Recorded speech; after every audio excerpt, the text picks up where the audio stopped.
सबैमा नमस्कार अनि हार्दिक स्वागत गर्न चाहन्छु। म हुँ पुरुषोत्तम दाहाल। म यति बेला चाहिँ यो रानीवन मुड्खु भन्दा अलिकति यता यो काठमाडौँ भ्यालीलाई निहाल्ने क्रममा यो ठाउँबाट काठमाडौँलाई यो कुनाको यो भेग यो तारकेश्वर नगरपालिकाको भागहरू अहिले कस्तो देखिँदो रहेछ भन्ने हिसाबले मैले यो भिडियो बनाउँदैछु। आदरणीय नुवाकोटवासी, विशेष त नुवाकोटबाट यो बाटो हुँदै यो त्रिशुलीबाट यो काठमाडौँ छिर्ने पहिलो एउटा नाका भनौँ न। नुवाकोटवासीहरू धेरै पहिला अहिले चाहिँ भने नुवाकोटवासीहरू यो गुर्जेको बाटोबाट टोखा छरेको बाटोबाट नुवाकोट जाने गर्दछन्। अधिकांश गाडीहरू इभीहरू बसहरू त्यताबाट चल्छ। गुर्जेको भन्याङ चाहिँ यो यहाँ हो। गुर्जे यो जहाँनिर बसेको भएर छ त्यो चाहिँ गुर्जेको बाटो अहिले त्यहाँबाट पर्छ। पहिला चाहिँ यो त्रिशुली जाने बाटो, यो नुवाकोट जाने बाटो त्रिशुली तादी हुँदै चाहिँ गङ्गटे पुगेपछि माथि नुवाकोटका अन्य भागहरूमा जाने गरिन्थ्यो। रसुवा जाने पनि बाटो हो यो। र यो बाटोबाट यो मुड्खु यो अलिकति अगाडि यो बसेको भाग छ नि, यो मुड्खु हो। यो मुड्खुको डाँडो हो। मुड्खुबाट निस्किएपछि हामी काठमाडौँ यो ठाउँहरू यो सबै खेत थियो। यहाँबाट नारायण थान देखिने भागहरू पनि खेत थियो सबै। यहाँ चाहिँ हामी जस्तो भदौ असोजको बेलामा आयो भने सरर धान झुलेका फाँटहरू देखिन्थ्यो।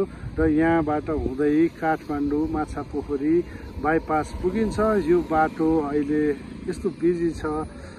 यो ठाउँबाट यो अगाडिको ठाउँहरू हेर्दाखेरि चाहिँ अहिले चाहिँ यहाँ पुरै सहर भएछ। अहिले चाहिँ हेर्दाखेरि पुरै बस्ती बसेको छ। यहाँ अहिले खाली जग्गाहरू भनेको थोरै मात्रै छ। अहिले चाहिँ यो कुनामासम्म पनि यस्तो घरहरू बनेको रहेछ। यो बाटोमा करिब म पनि धेरै समय भयो नआएको। योभन्दा अगाडि मुड्खुभन्दा अगाडि त झन् अहिले धेरै राम्रो भइसकेको रहेछ। राम्रो होटेलहरू बनेको रहेछ मुड्खुबाट अगाडि ककनी जाने बाटोतर्फ। र तपाईँहरू पनि काठमाडौँ बस्नु भएको छ, दिक्क लागेको छ, तपाईँलाई गर्मी महसुस भएको छ भने यो बाटो हुँदै आउनुभयो भने शीतल छ। यो वनको माझबाट हामी तलबाट जान सकिन्छ। र यो काठमाडौँ भ्याली यहाँबाट अहिले हेर्दाखेरि तलको यो भूभागहरू त काठमाडौँको पुरानो ठाउँहरू जुन एउटा रिङ रोडभित्र पर्ने ठाउँहरू त अझ बढी नै सहर भइसकेको र कहीँ पनि खाली बस्ती नै देखिँदैन र कहीँ कतै रुखहरू देखिन्छ। र यतापट्टि यो जुन काठ क्षेत्र भनौँ न, अलि काठ पनि अहिले चाहिँ यसरी बाक्लो घरहरू बनिसकेको छ। रमाइलो छ। यहाँबाट हेर्दाखेरि चारैतिर सुन्दर रमणीय देख्दो रहेछ। नारायण थान विशेष त यो कुनामा नारायण थान हो। यो नारायण थान अहिले कुनैसम्म नारायण थान झन् बाक्लो बस्ती भएको देखेँ। त्यसै गरी यो टोखा पनि देख्न सक्नुहुन्छ।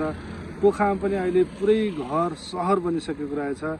र यतातर्फ पनि यो जुन गुर्जे भने मैले अघि, गुर्जेभन्दा मुनि पनि धेरै नै घर बनिसकेको छ। त्यहाँका भूभागहरू अहिले प्लानिङ भएर घडेरीमा परिणत भइसक्यो। यहाँतिर अधिकांश जग्गाहरू पनि घडेरीको रूपमा चाहिँ वितरण भइसकेको छ। देख्न सक्नुहुन्छ यहाँ चाहिँ हरेक ठाउँहरूमा चाहिँ प्लानिङ गरिएको, टुक्राइसकेको देख्न सकिन्छ।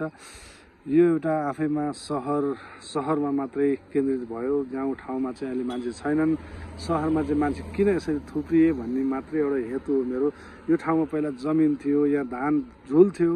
यो धान फल्ने गराहरू, धान फल्ने खेतहरू अहिले मासिए। सबै काठमाडौँ भ्यालीमा आए देशकै मानिसहरू र गाउँघर चाहिँ रित्तिएको छ। अहिले यो बाटोबाट आज शनिबार परेको भएर मात्रै अलिकति चल्ती देखिन्छ। यो बाटोबाट त्यसरी मान्छे बोकेर नुवाकोट जाने गाडीहरू त्यति हिँड्दैन अहिले अधिकांश गाडीहरू उताबाट जान्छ नुवाकोटतर्फ। र यो मुड्खुभन्दा अलि वरबाट यो डिलबाट यो काठमाडौँ भ्यालीलाई मैले देखाएँ। कस्तो लाग्यो यो भिडियो सामग्री? हस्त धन्यवाद। म पुरुषोत्तम दाहाल बिदा हुन्छु। हस्त नमस्कार।